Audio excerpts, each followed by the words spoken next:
Daniel, what's the mood like after a night like tonight, man? Pretty spectacular. Yeah, it was a great night. I was just saying to Laura, I mean, the matchmaking is just fucking awesome, man, and to see some of these fights play out. The last fight, I was like, when these two start engaging, this fight's going to be ridiculous. Two big, strong, well-rounded athletes, and boom, there it was. I know you always say you can do this every Tuesday night, and I know the matchmakers are like, calm down, but I mean, are they starting to come around a little bit? Or I mean, as much talent as you're finding, are they saying, well, maybe we can do more of these? Well, the thing is when you match make these type of fights with this type of talent, just the pool isn't deep enough to keep doing this, every Tuesday. To do this every week, you just don't have a deep enough pool, especially the quality of people that could get into the UFC and compete here. So. Makes it tough. Will we still have a second run of this? I know yeah, they said no, and I say yes. Maybe before the end of the year. Or, yeah. We'll do a second. Do you think it'll be Fight Pass only, or have you talked to ESPN? It'll be Fight Pass. Yeah. Fight Pass. Very cool. Let's talk about the fighters. Nascimento, the heavyweight. As you were talking, it seemed like maybe you didn't want to go with them, like you didn't see enough, but you kind of said, yeah, we're desperate enough for heavyweight. Yeah, no, I mean, I like when we have these fights that play out where I can see everywhere. They go stand up, they go to the ground. There's wrestling, takedown defense, all these different things. But that guy's submission was so slick, it was beautiful. Beautiful submission. And you said you already got a fight lined up for him in August? What? Yeah, so Mick goes, you're not going to believe this, but I think I can get this guy a fight in August. I said, perfect, I love that. Do you know against who? No damage, quick fight, he's in shape, no need to cut weight, any of that stuff with a heavyweight, so it's perfect. Do you know what the fight is? No, I don't know. Okay, cool. But Mick's got a fight for him. With Cortez, you talked a lot about her story and everything. I wonder how much does that factor in? Both their stories. I mean, when those two came out, I said, fuck it, call the fight off and I'll give them both a contract. This is the saddest shit I've ever heard in my life. Right? I mean, how can I seriously bum one of these two out tonight with this fucking stories? The one girl, her coach told her she's a loser and she's never going to amount to anything for 7 years. And then this girl we signed tonight, holy shit. I mean, it's awesome. But one of the things that we need to do a better job of with this show is getting those stories out earlier. Like, well, those stories should be out a week ago and let people see them and get more invested in the fights. Cortez. So what I do is when I come here today, when I got here at 4:45, I don't know anybody on this list. I don't know anything about them. I haven't read anything. I know nothing until I sit down at the table and look at the first fight. That way I'm not swayed by, I'm from Boston and Joe Lozon has this guy and Joe Lozon's boxing coach is one of my good friends and Stipe Miocic has the guy in the main event. I don't know any of this shit. So I come in clean, no bias, no, nothing. Right. Cortez, she had a weigh-in almost a miss. She needed an extra hour and she had to cut like 1.5 pounds, but she made it. I just wonder, like, had she missed weight, do you think you'd still give it to her? Or No. So it was worth it for her to make that sacrifice then? Definitely. Cool. Definitely. With Cruz, no-brainer after the flying knee, but I wonder, did you think he was winning the fight? Were you thinking about him before that moment? So when I look at it, and I look at the sheet here, right? So as I start to look at it and I watch these guys fight, and I see it start to play out. So Steve Wynn, he's undefeated, he's 6-0. If he wins this fight, he's 7-0. He's 26 years old, he's just about to go into his prime, right? 28, 29, you're in your prime.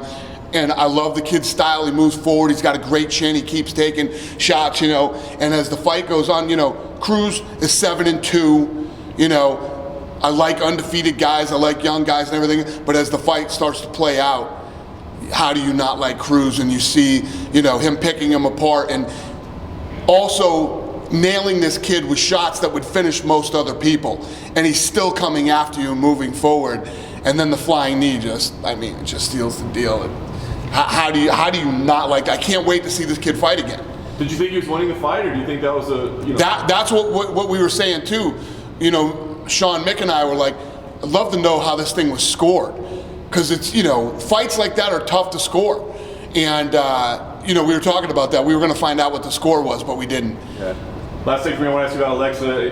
What you thought about, why you went with him, and how much Stipe's call had something. At one point too, Sean had heard on the headphones that the punch stat was like 134 to 132 in that fight. Crazy. With Cruz and Wynn. Yeah, crazy. So, I mean, that fight was so good and so close and so technical, and it was a fun fight.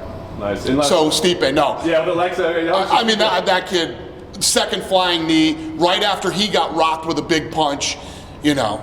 The kid's 5-0 now, light heavyweight. Light heavyweight's one of our strongest divisions. We need guys, so home run. Then one of the guys that you hired on Contender, Antonio Tropoli, was caught in the anti-drug by USADA. He got like a contract and then he just popped. Yeah, we're going to release him. He's going to be released? Yeah. Do you think that's just a case of he maybe was using and didn't have enough time to get clean when he was offered a slot? What's that? Do you think maybe he was perhaps using and then didn't have enough time to get clean before he was offered a slot on the show? Or? You shouldn't be using anywhere for any reason. What exactly did Stipe say on the phone call? He said, you got to sign my boy. That's what he screamed when I answered. He goes, he's the future. I'm telling you right now, you only saw a glimpse of what this kid's capable of doing. Was that the first time an active UFC fighter's called you? Yeah. Now they're all going to start doing it. Well, no. So earlier tonight, Henry Cejudo's sister was blowing Sean up about. Yes, exactly. I guess she trained with the Cejudos, and yeah. So I told Sean, throw a bunch of negative shit at her. Say she's too small for the weight class. So Sean said. So she said.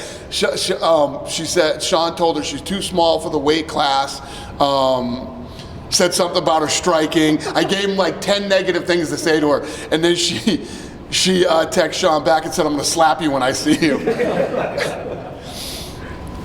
Hey, Dana, hey, Max Holler was in the building. We know he just fought this weekend. Were you guys talking business this week? Have you been spending time with Max at all? No, it's the first time I've seen him since the fights.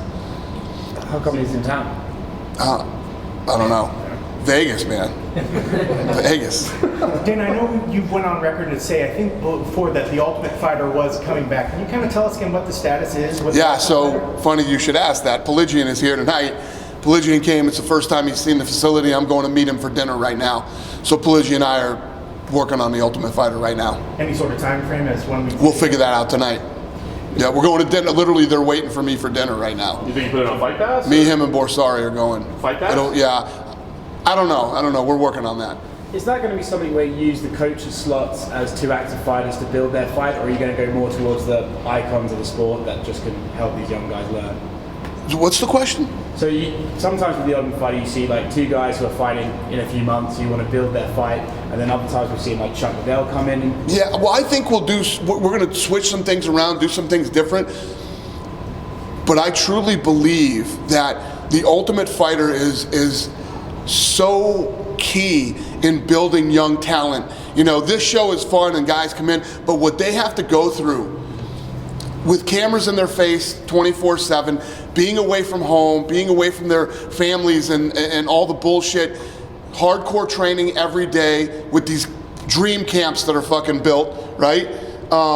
Cutting weight, staying on weight. You'll never go through anything harder than the Ultimate Fighter. So if you can make it through the Ultimate Fighter and you actually win it, if you go back throughout history and look at the Ultimate Fighter and the fighters that have come off there, and it is the greatest training ground ever for up and coming fighters. It can't go away ever. Do you think it'll be a tough sell to fighters though to go put themselves through all that when they could just come here and win one fight and be in? Nah.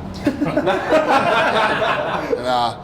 It's a big deal. You know, when you come off the Ultimate Fighter, everybody knows who the hell you are immediately. I mean, you have all these weeks of, when we just left Fox, the thing's still pulling big numbers. It was the highest rated show for original programming on Fox for the entire 7 years we were there.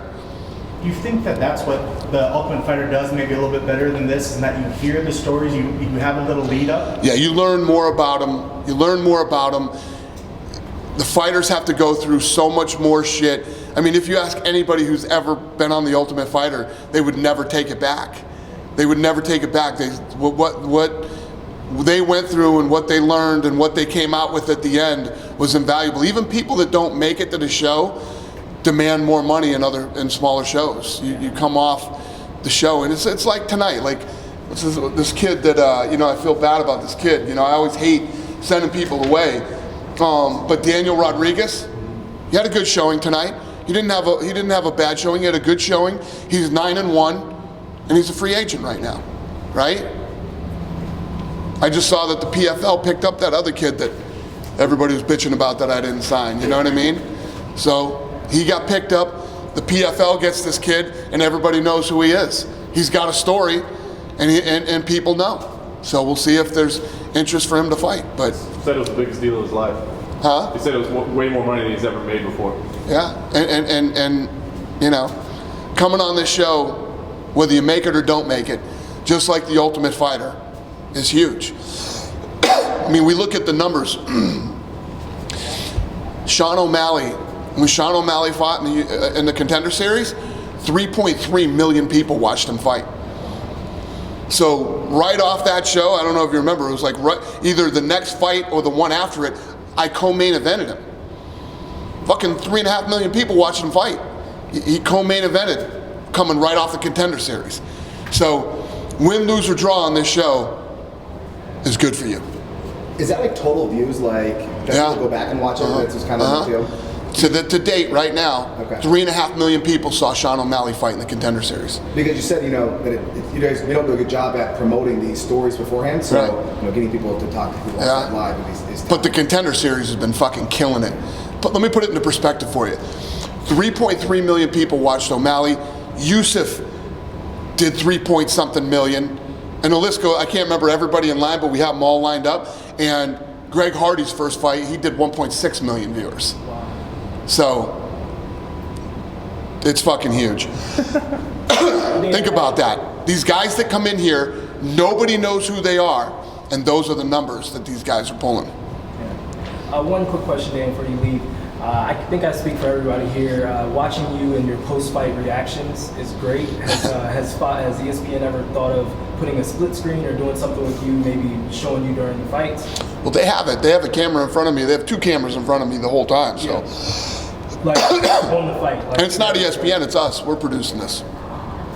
Yeah, we produce the show. Thanks, Dan. Thanks, Dan. So no, we've never thought of that. You should do it. It's really good. It's, All right. it's really good. Think Well, about we'll talk about it. There you go. Thank you. You guys done with me? Yeah. Thank you guys. Thanks for coming.